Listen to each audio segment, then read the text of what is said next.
Hey guys, welcome to Berkeley Springs. I just got done with Summit Autocross Week. I was there Monday, Tuesday, Wednesday, and now we're back in my personal favorite track, Berkeley Springs, West Virginia.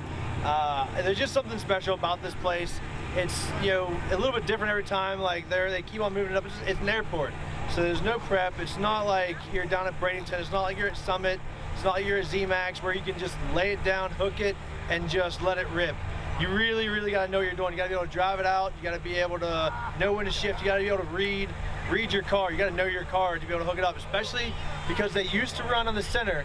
They're now running on the edge of the track after this last event they had here.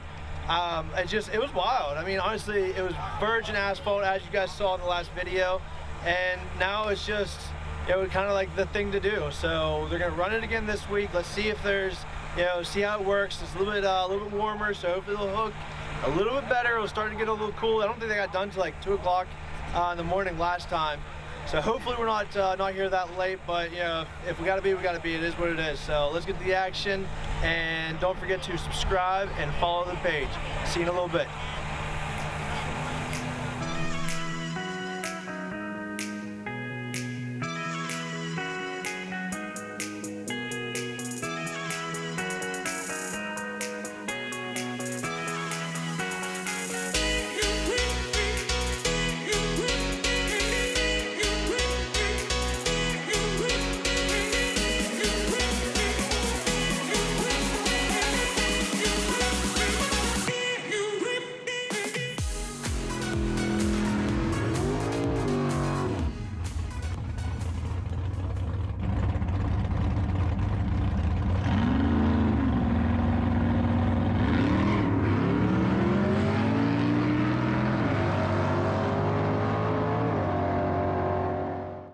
So, what's your name and what's No Bullshit Racing? My name's Ronnie Silcott. No Bullshit Ball Racing is just something, we started this with 10 cars coming up here just racing, having a small gas station. And that's what we called it because we didn't want any bullshit. We just wanted to come race. So that's what we named it, and that was probably 3 or 4 years ago, and now just stuck. So I mean, it went from being like 10 people to, I mean, there's a ton of people here. Buddy, we used to run the opposite way. And one July 4th, all of a sudden, we were used to 20 or 30 cars. We have 144 cars show up with 800 spectators. And we're like, where did that shit come from? And since then, we've just been adding on and trying to make it better each event, you know what I mean? Yeah. And honestly, I like, you know, at the very first couple events, you guys didn't have the lights, and you know, we didn't have this, you know, like there's a couple things like, I think this is one of my favorite events to go to. I like this more than I like going to a lot of like prep tracks. It's just so slow. I mean, I like prep tracks for what they are, right? Yeah. But it's so nice being in the mountains of West Virginia. You know what I mean? Like, it's different. It's different. So, like, what made you choose right here to do this? Chris Rankin. He was doing them up here first. He got the airport, and he'd rather race than do it. So he just called me up and said, "Hey, you know, you take this over and see what you can do with it. So it's here for the people." You know, Chris said, we don't want to close it down. He said, I want you to come up, see if you guys can run it, and keep it going so we don't have to close the airport down. And we can keep doing this for everybody. So he gave me my walking shoes and said, here you go. And he's been our, you know, behind the scenes man. He's the Oz. He's the Oz, He's man. the Oz, man. He's the man. He is the fucking man. Yeah, 100%. And that's what it's all about. Like, I truly love the fact that it takes me less than 2 hours to get here. And like, this is real action. So I mean, like, you guys are doing a great job. Like I said, this is like I consider this like my home track, my home court. Well, I'm glad y'all come, man. It really does. It makes it different to have our name putting us out there. Because I'm telling you, since we let the media and you guys come, it's gotten bigger each time. Every time we do something different, it gets bigger. You guys have a different crowd, then all of a sudden they show up. Then we see a lot of different cars from West Virginia, Pennsylvania, New Jersey. They come from everywhere. It's just, you know, when you come here and you ride down the track in the golf cart, and I come back up and I see everything, I go, God damn, where'd all that come from, man? You're like, it's like, where'd all them people come from? It's like the Field of Dreams, right? Yeah, kinda. Yeah. If you build it, they will come, man. They will. Like it. That's 100% the facts. Yeah. So, all right, Ronnie. So, you know, this is your first time getting a chance to race. So, what tell me about your car. Tell me about like where did it start, where is it now, and how did it feel to like make a pass on something you've been part of for quite a few years now? Well, I got the car from Chicago. I've had it probably 3 weeks. It was a drag radial car. Oh, cool. It was a drag race. It was a sticky track car. Yep. So we got it. Did some changes. It was a nitrous car, and right now it's just on the motor. We don't have any nitrous on it, so we just made it to work here. Yeah. Right. I had a little Chevy 2 that ran good, but it was LS, and I'm not into that. This is a big block Chevy. I got to have my big blocks. So all we did was change a few things on the suspension, do a little bit with the tuning, just to get it going down the surface. So what do you think? Because you run the first pass. Yep. So obviously whatever you did worked, because you went up against Brian Anders. I mean he's no joke, right? No, he's no joke. So to like beat him on your first pass, that's gotta be cool, right? And that was a call out too. Cool. And every time it's cool. But like your first pass, you won it, it's a call out. They talked me into it. See, Brian talked me into it. It was a joke, and then he talked me into it. So then I had to go. And then he picked on the old man and gave me the shitty lane. Not only did he make me running first round, then he gives me the shitty lane. So thank you, Brian. I appreciate it there, buddy. Yeah, that's a good confidence boost to come, to battle through all that and still win, right? Oh yeah, that's good. But this is though, this is the kind of shit. I'm a street racer. I'm not a track racer. So this is me right here. You know what I mean? This is what I like. This is what I like to get down this surface. Yep. You know what I mean? This is what I've been doing since '82, right here on the street. That's what I do. And that's why I really enjoy the fact that it's on the outside lanes too, because it's really like it goes back to the no prep. Yes. And so it goes back to like the no prep type of real deal, like Virgin, like last event, it was Virgin track, it was Virgin asphalt when you guys were running it. So what made the decision to do that again?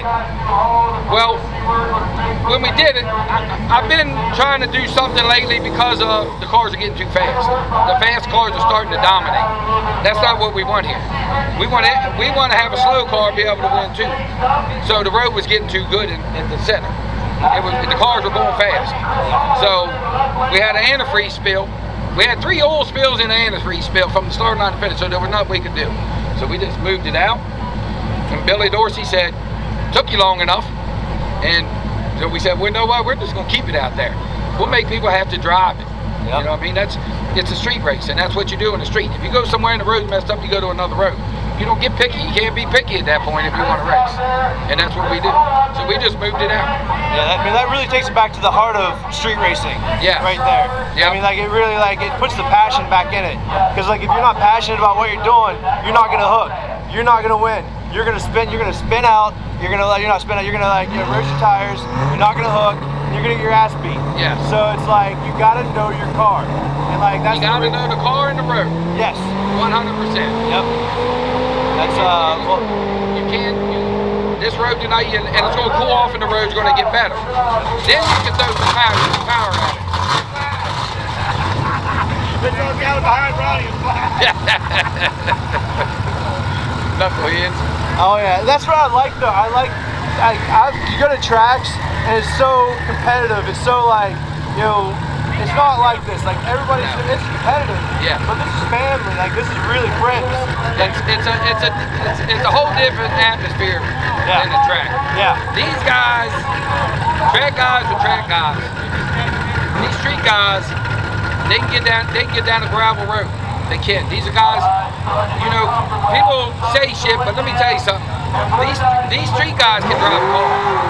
100%. You go to a track and that track ain't sticky, they're complaining. You don't hear these guys complain. You'll hear them say that the track's not working, the road's not working. They'll go back and make a couple adjustments in the car. They're not out there spraying the track. A track guy say, well, this ain't working, they'll go out and spray the track. Yeah, they're not telling the track official, hey, we need more prep, we need more stick. That is a prep shortage. Yeah. And now they're all complaining. Well, make it no prep, you ain't got a problem. Do a water burnout, get your shit down the road, and let's go. I've actually seen a couple of tracks. Like Dragway 42 over in Akron. They're they can't get glue, so they're doing once a month testing tunes. Everything other than that's no prep. Now they're doing still races, but I think that I think this blue shortage is really gonna like show people how fun no prep is. So I think so. I think it'll bring it around. It's going to make people change that didn't want to change. Yeah. If you want to race, this is the way it's going to have to be for a while, or for however long. You know what I mean? If you want to race that bad, this is what you're going to have to do. If not, your car's going to sit in the trail. Yep. And if you're not willing to go out, how bad do you really want it anyway? Yeah. How bad you want to race? Yeah. Because I mean, you might have like a big power car. Turn it down. Turn it down. Turn it down. It's all right. Change the suspension a little bit. You get down the road. You'll get it. Just it's all about like knowing your car. Most drag racers were street racers at one time. Exactly. It ain't like this. Ain't nothing no different than we did in the '80s. Get the weight in the ass, get the back end down, get the front end up, and let the car rock. And that's it. So so now that like the sun's starting to go down, do you expect the expect the track to get the road to get a little bit better? And especially with the more rounds, that road's going to get good. It's not going to get good as a center, but it's going to get good. The road will get good. Yeah. It'll get manageable. Yeah, I agree, and especially because it seems like everybody's like all the vehicles like knock on wood, whatever the fuck you want to say, but it doesn't seem like any issues or any oil down yet, like that. So what would you say, Alex? What's the best way for somebody to find you guys online that wants to follow along and come out to visit? No Bullshit Ball Racing on Facebook. Okay. And that's probably that's the easiest way. I agree. We're close to 7,000 followers now, so that's the easiest way to find our events, anything that goes on. If you don't live in the area, if you live in the area, everybody knows to go there, and then in the town here, they all talk and they know when the races are. Yeah, and it's really like just like in person, the conversations online are pretty interesting too and pretty funny. Oh, they are. People calling each other out, people talking shit, but it's all in good fun. It's not like it's how it should be. It's how it should be. It's how it should be competitive. Because if you're not willing to talk a little bit of shit, you're not really like that competitive, to be honest. Yeah. If you don't talk it, you know what I mean? That's the fun of it. That's what the fun of it is. Yeah. That's street racing. And that's what led to you being called out first round and winning. Well, kind of. Yeah. But it did. It worked. I'm good with that. I'll take that. Awesome. I'll take a little luck. Awesome, Ronnie. I appreciate it. And we look forward to being back. Well, thanks for coming. We appreciate y'all supporting us. Thank you very much. Absolutely.